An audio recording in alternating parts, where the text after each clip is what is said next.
It was June 12, 1993, and Maryann Fullerton stood at the altar fighting tears. She was even more emotional than she had expected. Her new groom, Timothy Boczkowski, had 3 children, Randy, Sandy, and Todd. Sadly, Tim was a widower raising 2 boys and a girl by himself. Now, with God's blessing, the young Boczkowski children, not yet teenagers, would be receiving a new mom with this holy sacrament of marriage. This Catholic ceremony came with a twist. The joyous bride, age 33, exchanged traditional marriage vows with Tim, but she also wrote vows for her new children, promising to love and care for them for as long as she lived. She listened intently to the priest as he blessed this union. It had been a long road to this wedding for Maryann. And to think it had all started with a visit to the Catholic Singles Club. That's where Maryann and Tim first met. After years of good-natured teasing by friends and family for being too picky, Maryann was confident, almost from that first meeting, that she had at last met her soulmate. They talked all evening at that first singles dance, and Maryann learned that Tim had moved back to Pittsburgh with his 3 kids following the accidental death of his first wife, Mary Elaine, in 1990. Everyone called her Elaine. The family was devastated by the young mother's sudden and tragic death at the age of 34. In addition to suffering the loss of his wife, Tim also lost his business. In North Carolina, he had owned and operated a small ice cream shop. The store fell into bankruptcy, prompting a broken Tim to move with the kids to Ross Township, a suburb of Pittsburgh, Pennsylvania. According to Maryann's friends and family, Tim offered little detail about the death of his first wife. A compassionate Maryann explained to those who inquired that it was just too painful for him to talk about, so she didn't pry, and she strongly discouraged others from asking too many questions. Cut to November 7, 1994. Shortly after midnight, a panicked Tim called both 911 and his parents, Rose and Buck Boczkowski. He frantically explained that Maryann, his wife of just 18 months, was dead in their new hot tub. By 2 a.m., the Ross Township 2-story house was teeming with investigators on the hot tub deck. Tim's parents had arrived to comfort their son and grandchildren, who by this time had lost 2 mothers in just 4 years' time. The grief-stricken pair huddled together, incredulous that their son was in this horrific position again. An alert officer overheard their conversation. Rose and Buck explained that Maryann, shown in family photos throughout the home, was not the children's birth mother. This would come as a surprise to nearly anyone who encountered the Boczkowski family. Tim's wives were similar in a multitude of ways, beginning with their given name of Mary. Then there was their appearance. According to witnesses, Mary Elaine and Maryann wore the same hairstyle and similar glasses. They both weighed 151 pounds. They were a year apart in age. They were practicing Catholics, seriously devoted to their faith. They were both from Pittsburgh originally, even though Tim and Elaine lived in North Carolina during their marriage. The similarities were a surprising comfort to the Boczkowski children, who instantly took to Maryann.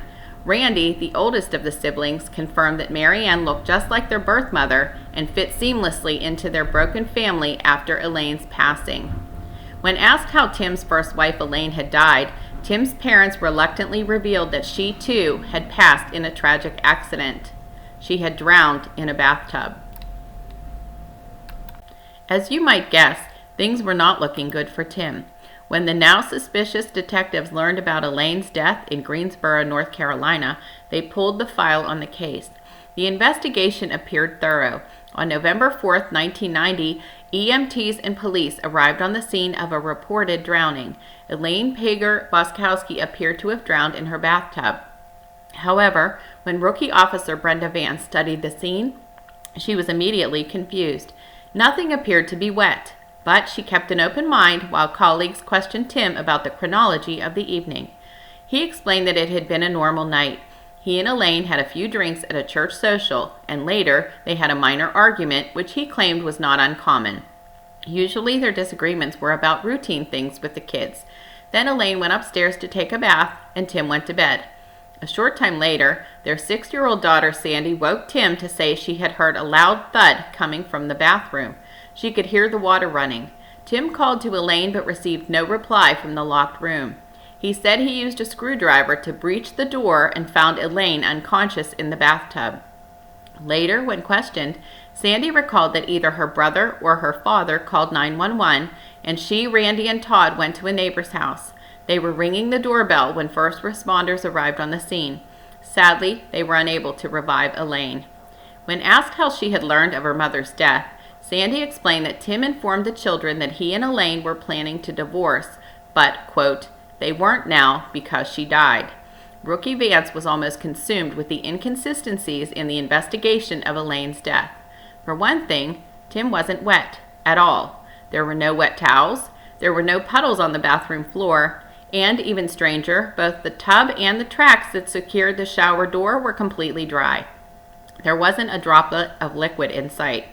Since she was the approximate size of Elaine, Officer Vance conducted an experiment in her own bathtub. She lay on her back with the water running. As it reached her face, her head floated up, and the overflow valve prevented the water from covering her face or spilling out of the tub.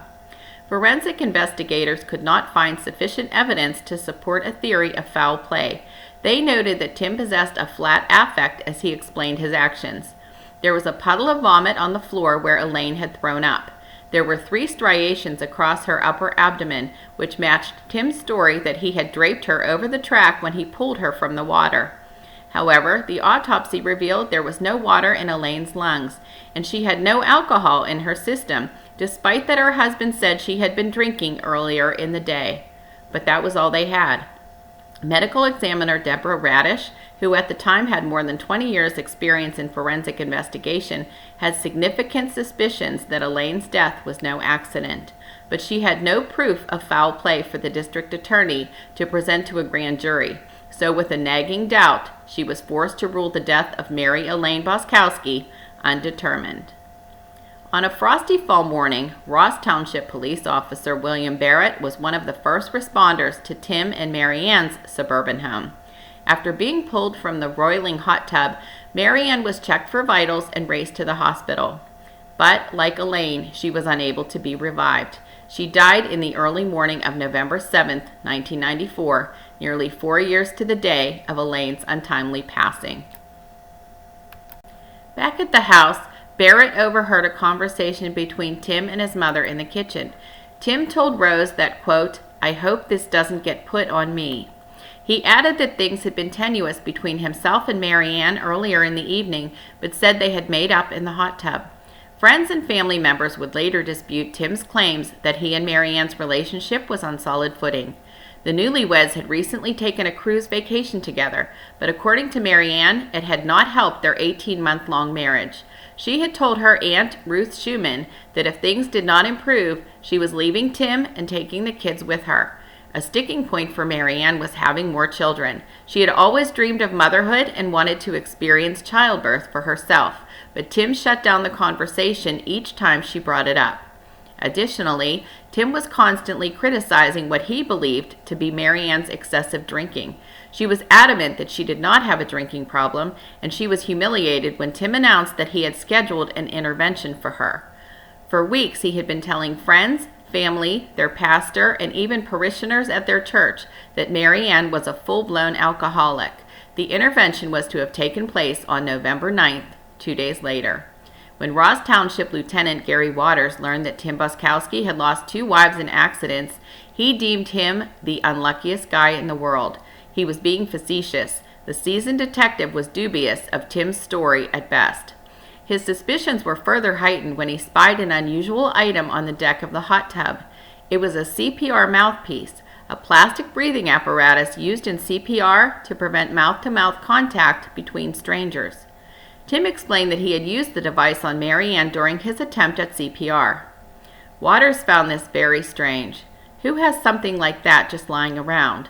Surely you wouldn't leave your unconscious wife submerged in the water to take the time to find this thing, and why would anyone use it on their own spouse? The reason for this would soon be revealed. It harkened back to Elaine's death in Greensboro, and it would lead to a very different conclusion from the medical examiner in Pittsburgh. According to renowned forensic pathologist Cyril Wecht, one would have to believe in fairies and unicorns to accept Tim Boczkowski's account of Maryann's death, and Dr. Wecht should know. Born and raised in Pittsburgh, the acclaimed physician attorney is the go-to guy for forensic investigation. By his count, he has conducted approximately 17,000 autopsies and has supervised, reviewed, or been a consultant on an additional 30,000 post-mortem examinations. Many of us interested in true crime likely know him by name and reputation.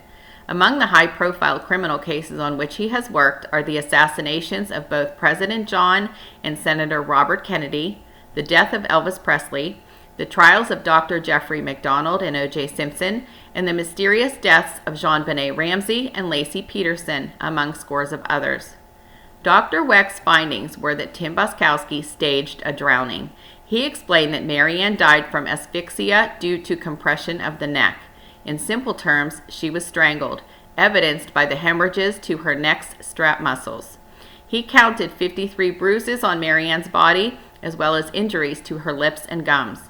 Further evidence supports a violent struggle, as Tim sported an obvious scratch on his cheek, along with assorted scratches to his torso, arms, and thumb. He had a mottled bruise on one ankle. But investigators in Pittsburgh weren't any more clear about Tim's motive than Greensboro detectives had been. In Elaine's case, Tim did not collect any life insurance. According to an investigation by the Washington Post, since the cause of Elaine's death was ruled undetermined, Tim was unable to collect on the insurance policy on his wife's life in the amount of $125,000. The theory regarding motive was that Elaine was planning to divorce him. This was established by the children, who had been told as much.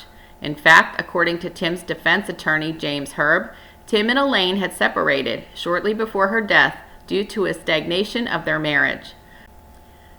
Herb went on to refute rumors that Tim and Maryann were having marital problems. Tim's lawyer claimed his client had no discord with his second wife. With Maryann's death, Tim stood to collect $100,000 in life insurance proceeds. That was motive enough for the detectives in Allegheny County, Pennsylvania. 1 week after the death of his second wife, Maryann, 38-year-old Timothy Boczkowski was arrested and charged with first-degree murder. The swift action of the PADA impacted the case in Greensboro. According to Captain Al Stewart, authorities in North Carolina reopened the investigation of Elaine Boczkowski's 1990 death. He did not elaborate on leads or strategies, but noted that the Pennsylvania case against Tim could help a Greensboro case should it proceed to trial. In a revealing news article by Lynn Thomas in December 1994, Tim and Elaine's neighbor, Liz Maples, remains haunted by the events of November 4, 1990. In fact, she eventually sought counseling to recover from the trauma of that evening. She recalls opening the door to Tim and his children as first responders arrived at the Boczkowski apartment. He informed her that something was wrong with Elaine and asked her to look after his kids. She said Tim wore no shirt, and she could clearly make out distinct scratches on his pale chest. And, just as memorable to the stunned neighbor, there was vomit in his chest hair. Now, what does barf have to do with anything?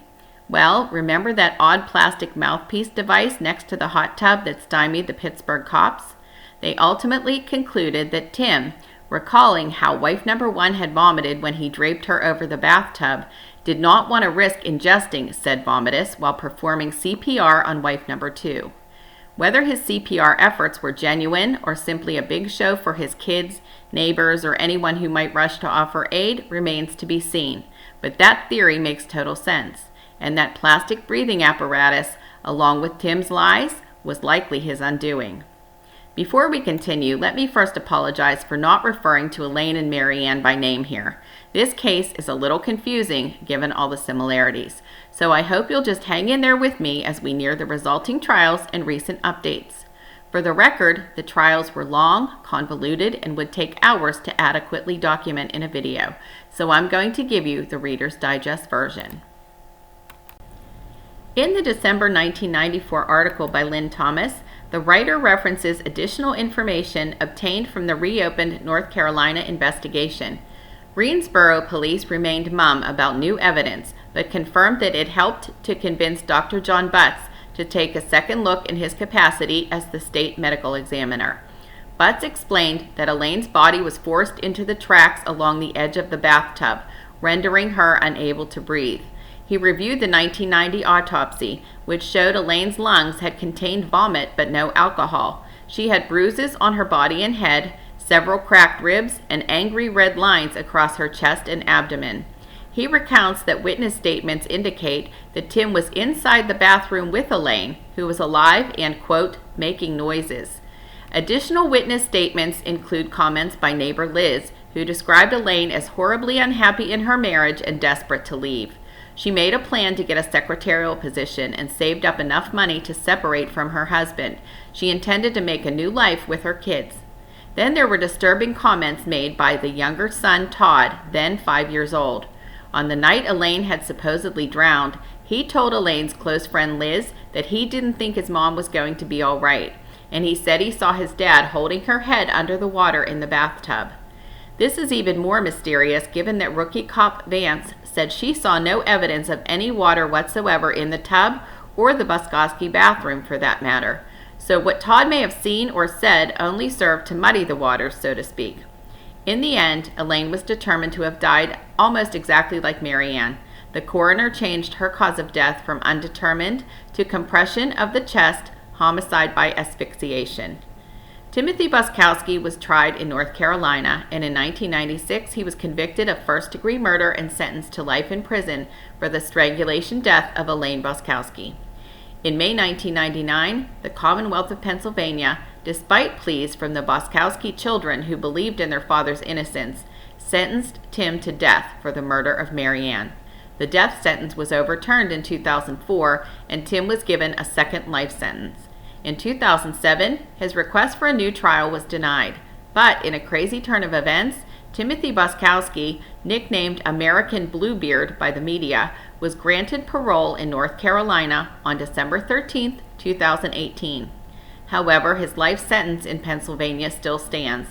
He is housed at SCI Green, a supermax prison in Greene County, PA. Following the murder trials, Randy, Sandy, and Todd were shuffled around between relatives and family friends, but their new homes were only temporary. Eventually, though, the kids were adopted by a family in the Pittsburgh area. It was their desire to stay together and continue their education in the school district where they were enrolled. When news of their need for a permanent home spread throughout Allegheny County via local media outlets, close to 100 people offered to take all 3 kids in. They opted to live with a couple whose grown children had moved out, but the trio still remained in contact with their father. By all reports, they thrived in their new home. They competed in sports, graduated from college, and went on to satisfying careers. Youngest son Todd published a book about their family's experiences. No doubt Elaine and Maryann would be proud.